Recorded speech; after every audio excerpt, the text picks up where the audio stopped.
I know that's not politically correct to say, but let's not kid ourselves. Everyone has had a moment where they wanted to kill a child or parent. And that's going to be the intro. And whose team is this? Is this your team? Or is this your daddy's team? Thanks for listening to Dad Mode Podcast. Common sense parenting in a politically correct world. Here's your host, Andy Carlson.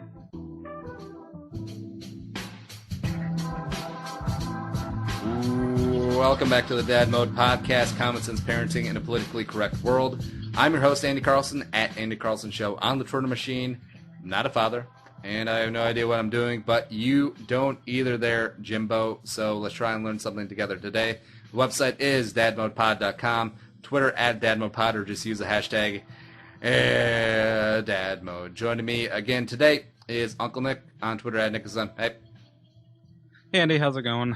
Yeah, I realize that on the various podcasts I do when I have guests on, whether I'm just talking to you on here, or guests on here, or guests on Purple for the Win, dedicated to the pain and pleasure that is the Minnesota Vikings, purpleftw.com. The guest always asks how I'm doing, except I never answer. I always just plow into whatever we're starting with, and that's kind of rude.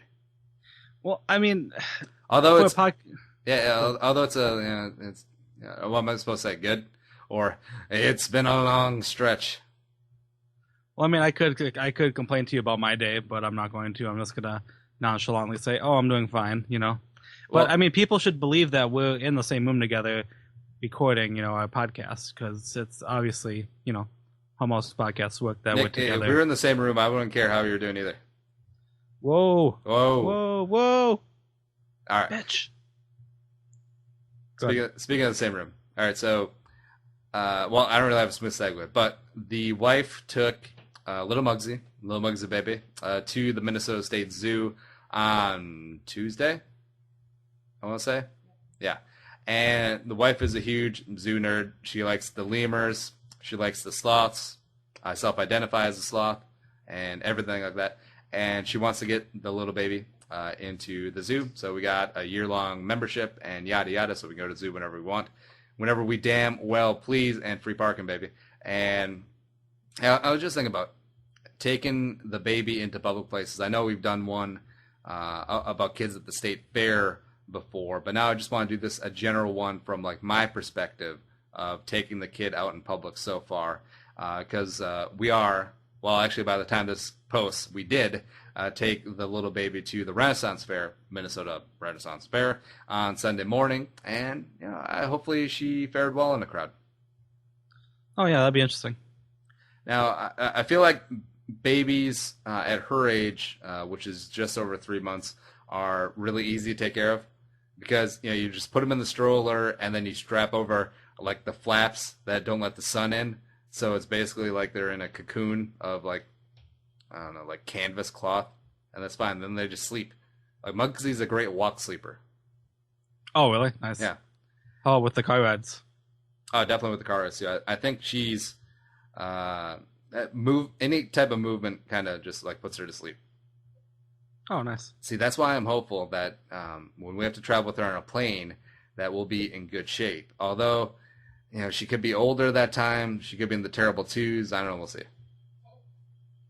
Oh, yeah, down the road. I don't know. Their cabin pressure changed. They probably were like, what's this weird feeling in my ears? And then fucking panic. Yeah, like the kids on the plane episode last Wednesday. I'm tired of these mother kids on this mother plane. Exactly. That should be a movie. I feel like it has been. Yeah. But overall, I'm not too worried about her acting up because if she just cries, we'll give her a bottle or a nookie, or the wife will give her the and we'll the whole thing that I'm I want to talk about is the packing and the gear and the getting ready. It's almost like you're in Independence, Missouri, and you're getting ready to go on the Oregon Trail every time you make a trip, like even to Target. Oh yeah, no. I see a lot of my relatives when they get ready. I mean, like dads have baby purses, the diaper bag. That's full of they pack for Nam, man. It's you gotta be prepared. Anything could happen to kids. Even though I do feel like every once in a while something happens that they're not prepared for, and then they bitch and complain. The mom and dad bitch and complain to themselves, like, how could we have forgotten that? Oh my God, we should have expected an airplane would crash over here and so. We should have. Oh no, it's like the movie Black Hawk Down, because when they're getting ready to go into Mogadishu, there's a scene where the guy takes out his bulletproof backplate because he's like, "We're gonna be in and out. We're not gonna need this." And then another guy's filling his canteen, and then he's like, "We're gonna be in and out. You don't need that." And then it's foreshadowing because later on in the movie, the dude gets shot in the back. And then also they're out there just like dying of thirst because they're out there for an entire day. That is parenting. Parenting is just like Black Hawk Down. They will get a T-shirt like that. Yeah, no, but as of right now, I haven't really gotten too much into the prep work as the wife is really phenomenal at that. We always have the diaper bag with the diapers and the wipes and the changing pad and the water for the formula and all the other crap. And then also we're joining the stroller mafia or the stroller tank brigade. Except I've seen the wife push the stroller, and well, I wasn't with that at the zoo, but I hope she abided by common courtesy instead of parents who think, especially the parents of like the 2 or 3 kid strollers, like, hey, I can go whatever I want. This is like a V8. Get the hell out of my way. And it's like they're driving through zombies, like in Zombieland. Oh, yeah, okay. Yeah, no, like most parents with strollers are complete assholes, and they think that the rules don't apply to them just because they got the kids. We've been through this. They're like the whole, excuse me, pardon me, excuse me. They're sipping on their iced macchiato. Iced macchiato. Something I want to compare it to is people at a grocery store in their carts.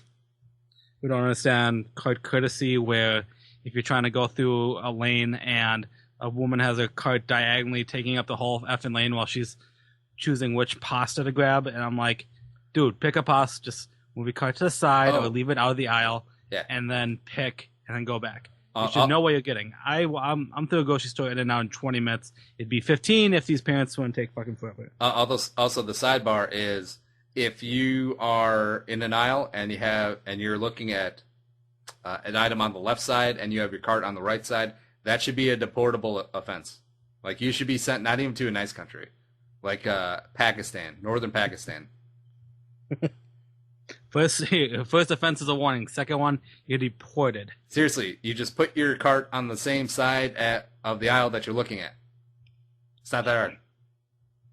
Well, yeah. Also, Target aisle should be a lot wider as it is. For all the fat people in their carts.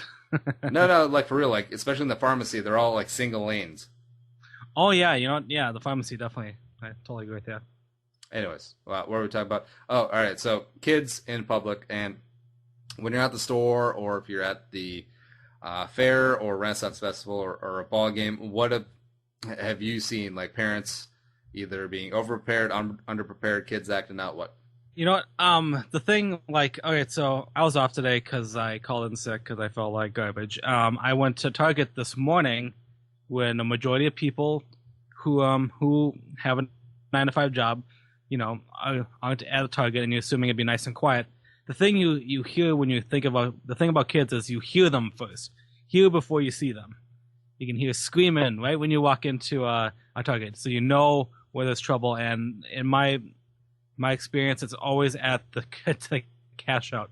Always when they're trying to leave. Either the kids want something they see right in front, maybe a candy or something, or there was a toy that the parents didn't pick up for them. I feel like they always scream at the register.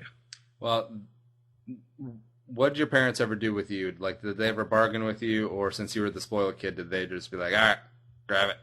All right, grab it. Give me some scratch tickets, too.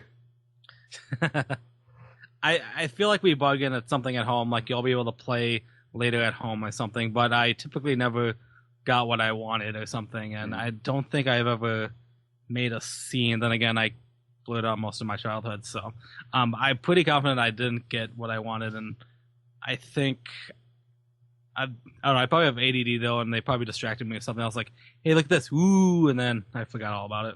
See, I think I'm gonna strike up a deal with Muggsy and like the future kids, where like if you're good, you can pick out one item, and if it's early in the trip, you can pick up that one item, and if you're bad, we put that item back.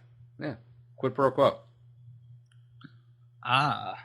Yeah. Also, the thing that drives me nuts is the parents who, polar ends of the spectrum, where they either completely ignore their kids, like screaming or running around terrorizing people, or are like yelling like at the top of their lungs for the kid to shut up, and the kid is just completely ignoring and tuning their out, and like the mom or the dad is at their wits end, usually the mom, and yeah, that looks bad. About like I have a thing, like I'm never gonna yell at my kids in public, like it's always gonna be you just wait till we get home, and that should strike fear in the heart.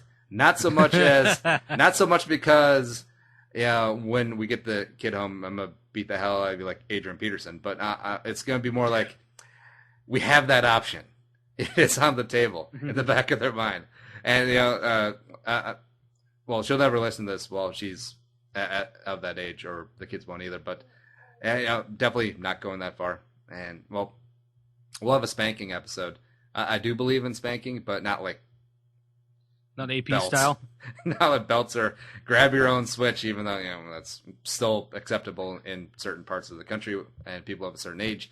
But the threat of that in the back of the mind, where the kid's like, I'm throwing a tantrum in the store. There's a 0.17% chance that Daddy just might go off the handle, and that'd be bad. So maybe I'm just gonna stay calm and act right. Or just leave the store. If the kid doesn't calm down, just leave the store. I think that's what our buddy Brent always said. I think like if the kids ever, him and his brother or sister ever got seen, like you just drop everything and you leave the store. I hear a lot of people do that. I think that's a very appropriate response to kids. And plus, if someone comes along in a cart and you got 30 items in there, and they look down, it's like, this is literally everything on my list. Jackpot. Yes, let's think about the other parents. We're like, score like the college students, and they're like, yes, we don't have kids. We can do this. We can take this cart. Also, people who leave the store, that they loaded up on ice cream. They shop backwards. They got all of the frozen and dairy first, like jackasses.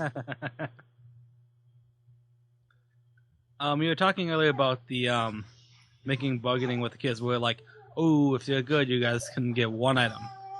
There's a point, I think, where that could backfire, where that means every time you go out, they're always going to expect something. And I don't want to buy them everything every time I go out. Well, I feel like at the grocery store, that's fine, because there's usually enough like small items where it's not going to break the bank, and it can be seen as a treat. But if you're going out to Target or God forbid Toys R Us for some reason. Well, I guess if you're going to Toys R Us, you're going there for a specific reason. And sorry, Muggsy is crying in the background, but she is with the wife, and I'm not ignoring her, as a good podcasting parent would. Not. That's fine. Yeah. But I think the one item thing, especially at the grocery store, is fine, and maybe not candy, because I feel like that's what the kid will always go for, especially in the checkout line. The candy. It would be how about just a really nice nectarine?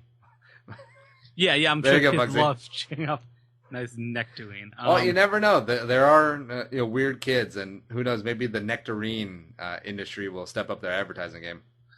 I did read an article about Target this afternoon about they're definitely promoting healthier eating and stuff, and they're going to limit the candy things at the end of the aisle and to promote like Nutri-Grain, but healthier alternatives up front. I think we're in the right direction. That's not too bad.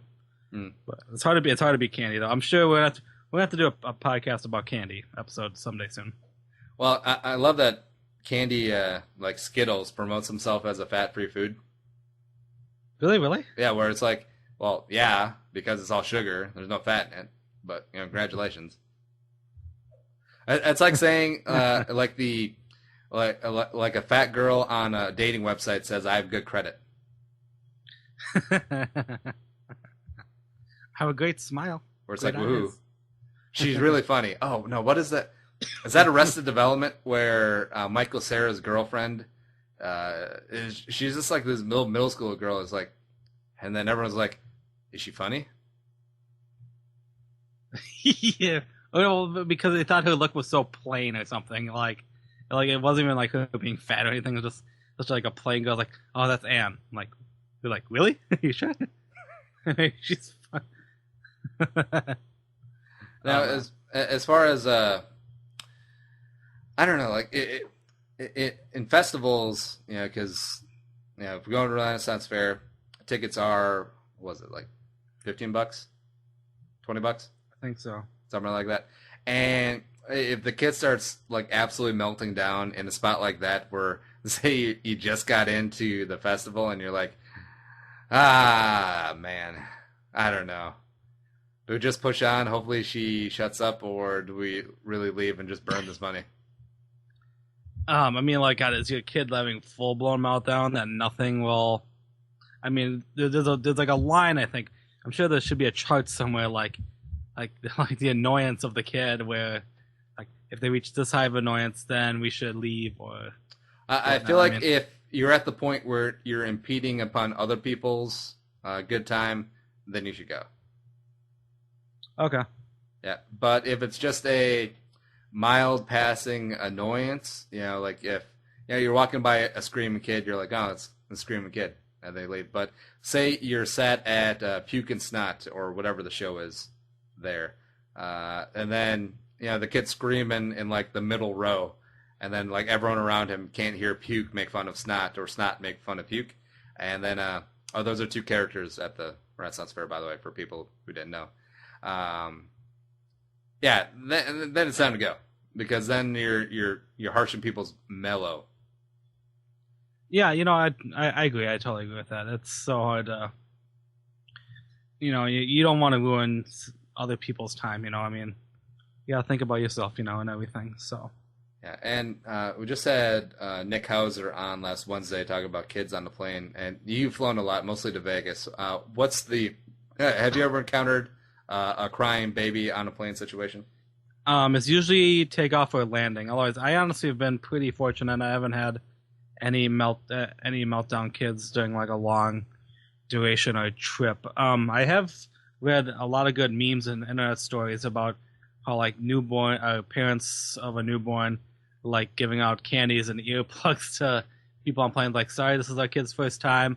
Hope these airplanes and treats or something calm me down in case the kid's okay. So I mean, it's travel. I just can't imagine traveling. I went off a little bit on that episode because I always think that that's kind of cute, but also a complete dick move, because then it's like, oh, this is so cute, and then the parent subconsciously thinks this is my free ticket not to rein in my kid if he starts screaming, because hell, hey, I gave these people 2 Starbursts and some earplugs and a cute note.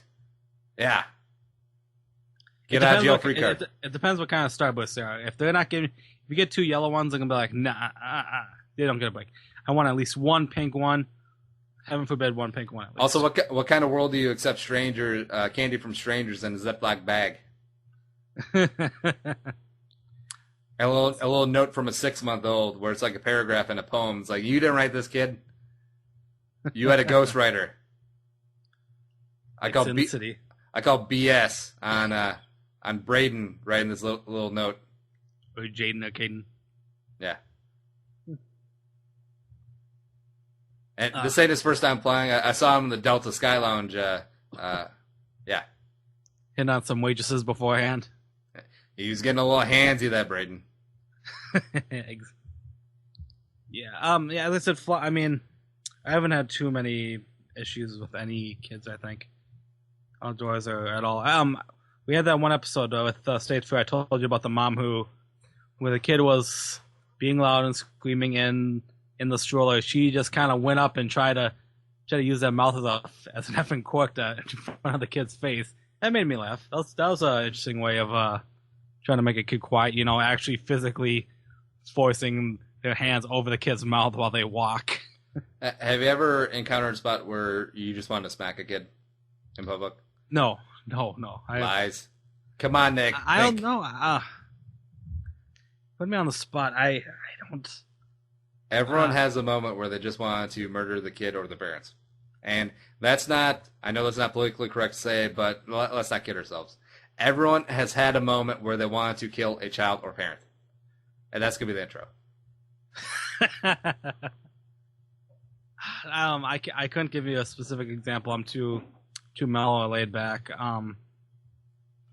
Well, I was in a diner in Maine, and these parents wouldn't shut their kid up or feed her some pancakes. And so the diner owner was like, "No, this stops now." And then I applauded the diner owner, and I gave her 100% tip. Oh, sounds like an interesting story. We should do a podcast on it. And then I curb stomped the dad outside. We jumped him. me and 6 49ers fans. Took him out. Taught him a lesson. He ain't gonna have any more kids. All right, so let's bring this home. Tell a friend about the show because you can get awesome and great insight and quasi-funny, quasi-too-soon jokes like that last one, San Francisco. Yeah. Too soon. Awesome. Just by tell a friend, tell a coworker, tell a lover, tell a mistress, tell your second mistress, tell your third mistress, tell your mistress, tell your hairdresser. I don't care. Just tell them about the Dad Mode podcast because it's not one of the overly preachy, over the top. This is exactly how I do it. And we every time we fly, we send out little Ziploc bags with notes and Starbursts to say, our kid's going to cry. You can't say anything about it because we're cute. Shut up. Yeah, this ain't that.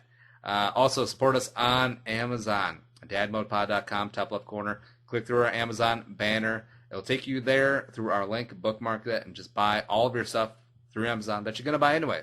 Everyone shops at Amazon, even if they treat their corporate employees very shabbily. I don't care. Prices are low. Just go through it and not think about the human loss and all of that other stuff. Nick, what's the next thing you're going to buy on Amazon? Wait, did you say human loss? No, not loss, but yeah. I mean. I was looking up bedding, so I'm trying to buy new soft pillowcases. I'm an adult now. I'm thinking of getting some 600, maybe up to 800 thread count pillowcases. Prices aren't too shabby online. You know, it's weird. It's everyone talks about thread count, except you could give a person 1,000 thread count sheet and a 300 thread count sheet, and they couldn't tell the difference because it's all about the quality of the cotton. So you think that Egyptian cotton is a better one, or what's the best quality cotton? Egyptian 600 count. Egyptian 600. All right, I will look into that. Actually, no. You should buy whatever's the most expensive through our Amazon link. Oh, okay. I'll do what you say. So 2,000 alpaca hair sheets. Alpaca. Oh, made from like dodo bird. And you're gonna need 9 of them because the winter is coming. I do sleep with 7 pillows, so yeah. By the way, Game of Thrones sucks. Whoa! That's Whoa! all. Show's available on iTunes. Follow us on Twitter at DadModePod or me at Andy Carlson Show. Nick's at Nick is Son and is shocked right now. Website is dadmodepod.com. But we're gone. Be a man, be a father, and go dad mode. And we'll see you next time. GOT does suck. Whoa! Think the episode you just heard is worth $1? Well, send it our way. Visit dadmodepod.com/support to find out how. Be a man, be a father. Go Dad Mode.